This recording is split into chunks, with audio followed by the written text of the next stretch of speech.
बिस्मिल्लाहिर्रहमानिर्रहीम। अस्सलाम वालेकुम नाज़रीन, 13 अप्रैल को बलूचिस्तान के शहर पशीन में एक जलसा आम मुनक़िद हुआ जिसमें मुल्क में एक नए सियासी इत्तेहाद की दागबैल डाली गई और इसका नाम तहरीक तहफ़्फ़ुज़ आइन पाकिस्तान रखा गया। जहाँ तक जलसे की बात है तो ये एक रवायती जलसा है जो महमूद खान अजहरी साहब की पश्तूनख्वा मिली अवामी पार्टी गुज़िश्ता 2 दहाइयों से ज़्यादा अरसे से जारी रखे हुए है और हर ईद उल फितर के तीसरे चौथे रोज़ ये जलसा मुनक़िद होता है। इस मरतबा चूँकि इसमें दूसरी सियासी जमातों ने भी शिरकत की, PTI, BNP और दीगर जमात इस्लामी वगैरह की इत्तेहादी जमातों ने भी शमूलियत इख्तियार की और यहाँ एक नया सियासी इत्तेहाद बना तो इसको ज़्यादा शोहरत मिली। जहाँ तक इस सियासी इत्तेहाद की हम बात करें तो ये बहुत सारे लोगों के नज़दीक शायद एक अहम इक़दाम होगा, लेकिन मैं ये समझता हूँ कि ये जो इत्तेहाद है इस वक्त मुल्क को इसकी कतन ज़रूरत नहीं थी, बल्कि मैं ये समझता हूँ कि ये जो इत्तेहाद बना है ये हमारी इस्टेब्लिशमेंट के लिए एक बेल आउट पैकेज है और उसके लिए एक राह निजात है। क्योंकि इस वक्त पाकिस्तान की जो भी इस्टेब्लिशमेंट है, ख़ास सियासी इस्टेब्लिशमेंट है, हमारी ब्यूरोक्रेटिक इस्टेब्लिशमेंट है, हमारी अदालती इस्टेब्लिशमेंट है, हमारी मिलिट्री इस्टेब्लिशमेंट है, ये सब शदीद दबाव में है और मुल्क की अवाम इनसे नाराज़ हैं। ख़ुसूसन 8 फरवरी के हवाले से बहुत ज़्यादा शकूक पाए जाते हैं। इन तमाम इदारों की कारकर्दगी से मुतमईन नहीं हैं लोग और आलमी सतह पर भी इनके बारे में शकूक का इजहार किया जा रहा है। ऐसी सूरत में जब ये इस्टेब्लिशमेंट शदीद दबाव में है और वो इदारती इस्लाहात की तरफ गामज़न है और कोशिश कर रहे हैं, तो ऐसा इत्तेहाद जो आवाम की तवज्जो हटा ले, जो उसका रुख दूसरी तरफ मोड़ ले, उसके क़याम की मुझे समझ नहीं आती। मैं इसलिए ये बात कह रहा हूँ कि जहाँ तक इस इत्तेहाद का नाम है यानी तहरीक तहफ़्फ़ुज़ आइन पाकिस्तान, तो पाकिस्तान का आइन तो महफूज है।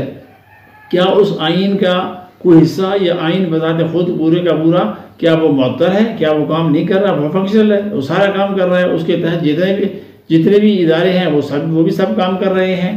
अब ये भी कहा गया है जलसे की करारदाद में कि इदारों को आईना है उसके मतहत किया जाए, पार्लियामेंट को खुद मुख्तार किया जाए। तो कौन सा इदारा है जो पार्लियामेंट के मतहत नहीं है या वो खुद अलग से काम कर रहा है। इसी तरह एक और भी जो अहम नुक्ता हैरानकुन मुझे लगा वो ये है कि उन्होंने ये कहा जलसे में कि पार्लियामेंट में मुदाखलत बंद की जाए। अब अगर मैं ये कहूँ कि जो मुदाखलत है ये कौन कर रहा है तो किसके ज़रिए होती है, तो आप सियासतदान खुद ही आप मुदाखलत का ज़रिया बनते हैं। अगर आप ये मुदाखलत कबूल ना करें तो कौन मुदाखलत कर सकता है। यकीनी बात है अगर पार्लियामेंट में मुदाखलत होती है तो अरकान पार्लियामान के ज़रिए ही होती है। और जहाँ तक आइन की बात है तो आइन भी महफूज है। मेरे ख्याल में होना तो ये चाहिए था ये कि तहरीक तहफ़्फ़ुज़ आइन पाकिस्तान के बजाय तहरीक अमल दरामद आइन पाकिस्तान होना चाहिए। असल मसला ये है कि आइन पर उसकी रूह के मुताबिक अमल नहीं हो रहा। जब आइन पर उसकी रूह के मुताबिक अमल होगा हर इदारा खुद ब खुद अपने दायरा कार में चला जाएगा और उसको दूसरे इदारे में अव्वल तो मुदाखलत की ज़रूरत ही नहीं पड़ेगी और अगर मुदाखलत होगी तब भी उसको की मुदाखलत कोई भी बर्दाश्त नहीं करेगा। तो हमारे यहाँ जो ज़रूरत है वो इस बात की नहीं है कि ऐसी तरीके चलाई जाएँ कि जिनसे लोगों की तवज्जो हटे। और जब उन्होंने ये कहा है कि हमारा मकसद किसी हुकूमत को गिराना नहीं या किसी को लाना नहीं या किसी कोई आका और ग़ुलाम वाली बात नहीं है, तो इसमें सबसे अहम बात यह है कि हमारे आइन में ऐसी ये जितने भी मुतालबात हैं ये सब मौजूद हैं। अब मसला ये है इनका हल मौजूद है। मसला सिर्फ इतना है कि आपने उस पर अमल करना है और उससे लोगों को निजात दिलानी है। महमूद खान अजहरी साहब गुज़िश्ता 25-30 सालों से यही बयानात दे रहे हैं जो उन्होंने 13 अप्रैल को दिया और हमेशा उनको यही मुतालबा होता है कि हमें हकूक़ दिए जाएँ, हक तरफ़ी ना की जाए, मज़लूम कौमों की वो बात करते हैं। लेकिन अमली तौर पर उनकी भी जो सियासत है वो रिवायती सियासत है और यकीनी बात है कि इन नारों से आज तक कुछ उन्हें हासिल नहीं हुआ।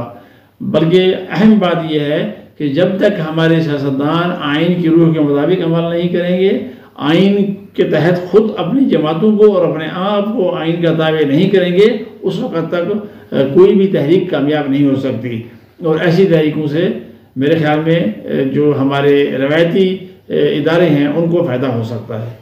प्रोग्राम के बारे में राय ज़रूर दीजिए। अल्लाह हाफ़िज़।